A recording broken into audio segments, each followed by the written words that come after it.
आगे बंद के भेदों को बतलाते हैं।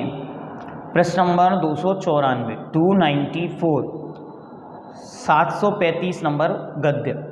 आह किम अयम बंद एक रूपम एव, क्या वह बंद एक रूप है या फिर अनेक रूप है। अहो स्वित प्रकाराः अपि अस्य सन्ति इति इदम उच्यते, उसके अनेक प्रकार हैं, उनको यहाँ पे बतलाते हुए कहते हैं या बतलाने के लिए कहते हैं। प्रकृति स्थित्यनुभव प्रदेशास्तद विधयः, प्रकृति स्थित्यनुभव प्रदेशास्तद विधयः। प्रकृति स्थिति अनुभव जिसे अनुभाग भी कहते हैं और प्रदेश प्रदेश के तत् उस कर्म के विधियाँ भेद हैं। अब एक एक को बतलाते हैं। गद्य नंबर 736 प्रकृति स्वभाव, प्रकृति का अर्थ है स्वभाव, जिसका जो स्वभाव है वही उसकी प्रकृति है। निम्नस्य का प्रकृति, नींव की क्या प्रकृति है, नीम की क्या प्रकृति है, कहते तिक्तता, तिक्तता कड़वापन, जैसे नीम का स्वभाव कड़वापन है। गुड़स्य का प्रकृति, गुड़ की क्या प्रकृति है, तो कहते हैं मधुरता, मधुर ही उसकी प्रकृति है, मीठापन। ऐसे ही तथा उसी प्रकार ज्ञानावर्णस्य का प्रकृति, ज्ञानावर्ण की क्या प्रकृति है, अर्थ अनागम या अनावगम, अनअवगम, उसका ज्ञान पदार्थ का ज्ञान नहीं होना, पदार्थ का ज्ञान नहीं होना ही ज्ञानावर्ण की प्रकृति है, स्वभाव है। दर्शनावरणस्य का प्रकृति, दर्शनावर्ण का क्या स्वभाव है, तो कहते हैं अर्थ अनअवलोकनम, अर्थ का पदार्थ का अवलोकन नहीं होना, दिखाई नहीं देना। वेद्यस्य सद असद लक्षणस्य सुख दुख संवेदनम, और साता वेदनी का लक्षण सुख रूप है, सुख का संवेदन है, असाता वेदनी दुख का संवेदन कराता है, ये उनका स्वभाव हो गया। दर्शन मोहस्य तत्वार्थ अश्रद्धानम, और दर्शन मोह का स्वभाव क्या है, तत्व का अश्रद्धान है। चारित्र मोहस्य असंयमः, चारित्र मोह का स्वभाव असंयम है। आयुषो भवधारणम, आयुष का प्रकृति या स्वभाव संसार को धारण कराना या जन्म मरण को जन्मों को धारण करना है। नामिनो नरकादि नामकरणम, और नाम कर्म का स्वभाव नरक आदि रूप नामकरण करना, अर्थात जो नामकरण के भेद हैं 46 या 93, उसके अनुसार उनमें उसका वो बनाना, रूप आदि बनाना। गोत्र से उच्चैर निच्चैर स्थान संसाधनम संशब्दनम, तो कहते हैं गोत्र से क्या तात्पर्य है, नीच गोत्र उच्च गोत्र को स्थापित करना, उस शब्द का वह अर्थ हुआ। अंतरायस्य दानादि विघ्न करणम, और अंतराय कर्म का स्वभाव क्या है, विघ्न दानादि में विघ्न उत्पन्न करना। यहाँ तत्एव लक्षणम कार्यम क्रियते प्रवहति अस्या इति प्रकृति, जो इनका अपना अपना स्वभाव है वही इनकी प्रकृति है, या इनके द्वारा जो जो कार्य किया जा रहा है वही इनकी प्रकृति है, वही इनका स्वभाव है। चलिए आगे देखते हैं। यहां तक यह प्रकृति बंध का प्रकरण पूरा हुआ, प्रकृति बंध को बतला दिया कि प्रकृति क्या है, तो ऐसे इस प्रकार से है, इस प्रकार का कार्य किया जाता है जिससे वह प्रकृति होती है। अब आगे कहते हैं प्रकृति के बाद स्थिति बंध। स्थिति क्या है, तत्स्वभावात् अप्रच्युति स्थिति, उनके स्वभाव से, जिसका जो स्वभाव है उससे अप्रच्युति, च्युत नहीं होना, अलग नहीं होना, दूर नहीं होना, इसका नाम स्थिति है।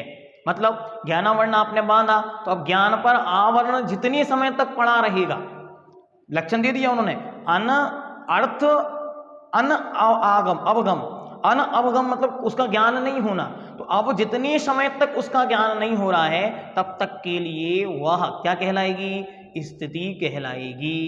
यथा, जैसे उदाहरण देते हैं, जैसे अजा गौ महिष्यादि क्षीराणाम माधुर्य स्वभावात् अपृच्युति स्थिति। जैसे बकरी, गाय, भैंस आदि के दूध का माधुर्य स्वभाव से, माधुर्य भाव मतलब मीठे पने से, च्युत अप्रच्युति, जब तक च्युत नहीं होता तब तक उसका ये नाम उसकी स्थिति है।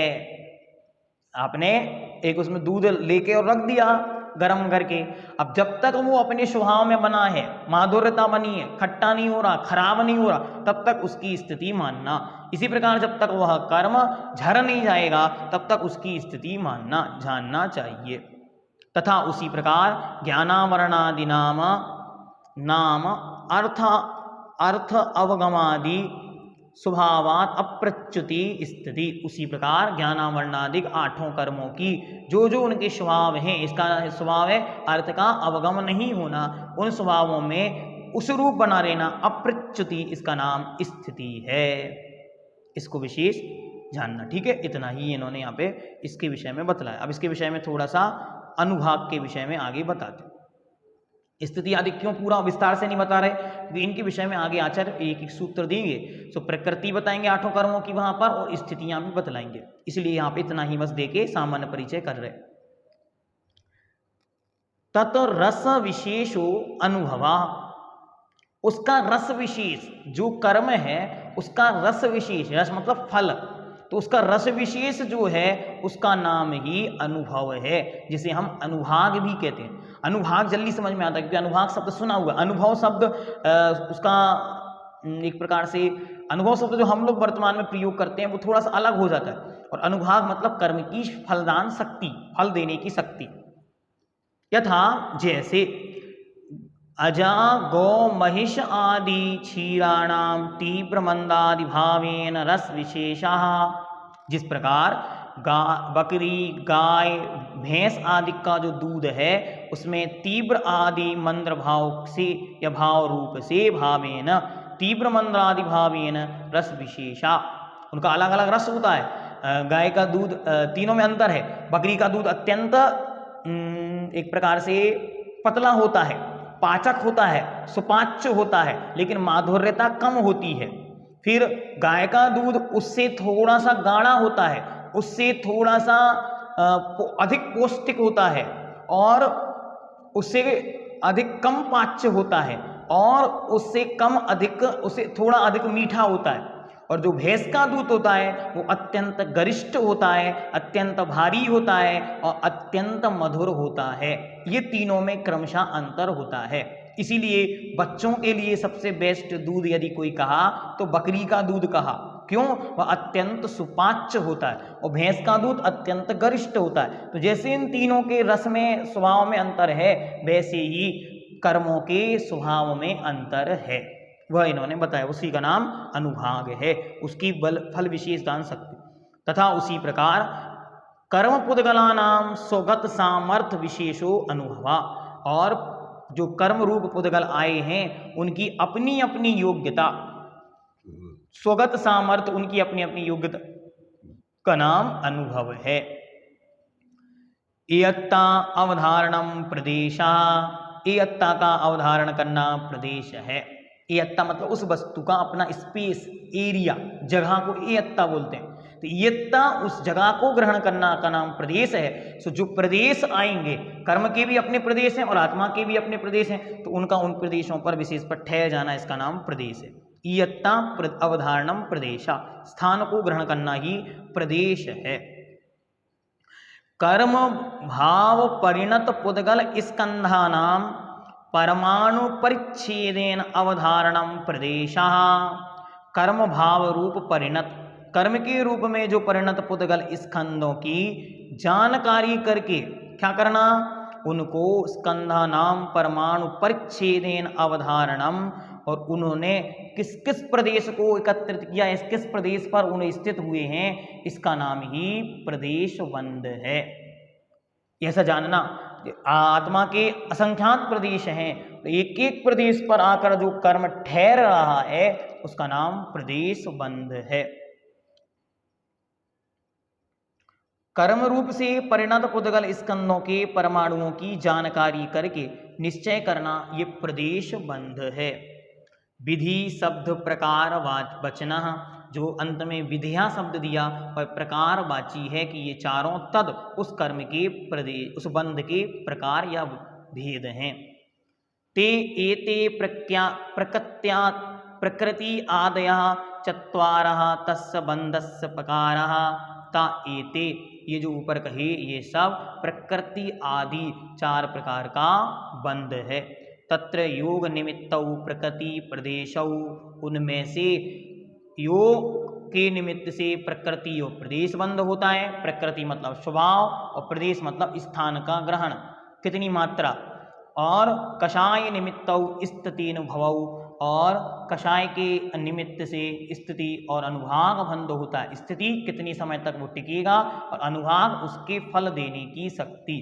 तत्प्रकर्षा प्रकर्ष भेदात तत्बंध विचित्र भाव, और कहते हैं उन कषाय आदि की विचित्रता से, तत्प्रकर्ष अप्रकर्ष, उनकी प्रकर्ष मतलब तीव्रता, अप्रकर्ष मतलब मंदता, उन योग की और कषायों की तीव्रता और मंदता के कारण कर्मों में अनेक प्रकार के भेद पड़ते हैं, विचित्रता देखी जाती है।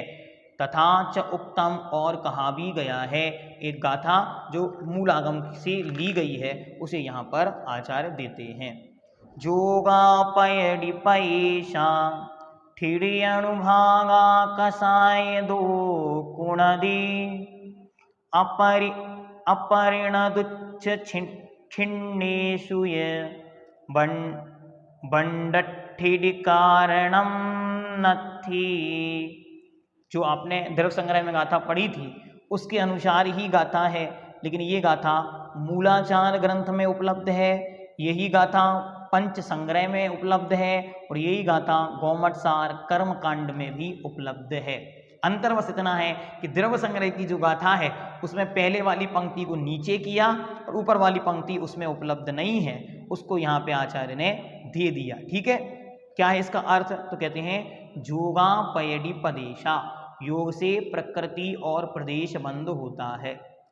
देखो सबकी प्राकृत भी अलग अलग है। वहाँ जोगापयडि पदेशा, पदेशा शब्द था, यहाँ पयेशा शब्द है। ठीक, ठिड़ि अनुभागा कषाय दो कुणदी, वहाँ था कषाय दो होन्ति, होता या करता है। ठीक है, और क्या कहते हैं, किंतु अपरिणम उच्छिन्नेषु या बंडठिड़ि कारणम नथि, लेकिन जो अपरिणामी है अर्थात जिनके कषाय नहीं है, किंतु जो जीव योग और कषाय रूप से परिणत नहीं है, उन जीवों के न स्थिति बंद होता है न ही आदि बंद होते हैं, उनके बंद की स्थिति आदि में कारण नहीं है, अर्थात उनकी कोई भी बंद नहीं होता। जो कल आपको प्रश्न पूछा गया था कि 14वें गुणस्थान में कौन सा बंद होता है, तो ना वहाँ योग है ना वहाँ कषाय, इसलिए कोई बंद नहीं होता। यह जीव योग से प्रकृति और प्रदेश बंध को तथा कषाय से स्थिति और अनुभाग बंध को करता है, किंतु जो जीव योग और कषाय रूप से परिणत नहीं है और जिसके योग और कषाय का उच्छेद हो गया, रहत हो गए हैं, उनके कर्म बंध की स्थिति का कारण नहीं पाया जाता, अर्थात उनके किसी भी प्रकार के बंध संभव नहीं है, इसलिए वे इस संसार में बंधते नहीं हैं अपितु छूट जाते हैं, ऐसा जानना चाहिए। और जो मिथ्या दर्शन आदि कारण कहे, जैसे जैसे ये जीव गुणस्थान से क्रम से ऊपर बढ़ता चला जाता, वैसे वैसे कारण छूटते चले जाते, जैसे जैसे कारण छूटते चले जाते वैसे वैसे आश्रय और बंध भी छूटता चला जाता है, ऐसा विशेष जानना चाहिए।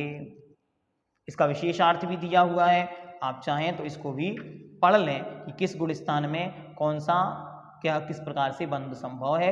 ये पूरा करणान योग का विषय यहाँ पे आदरणीय पंडित जी साहब ने दिया है, सो उसे भी आप एक बार देख लें। फिर कल से हम प्रकृति बंध की चर्चा प्रारंभ करेंगे।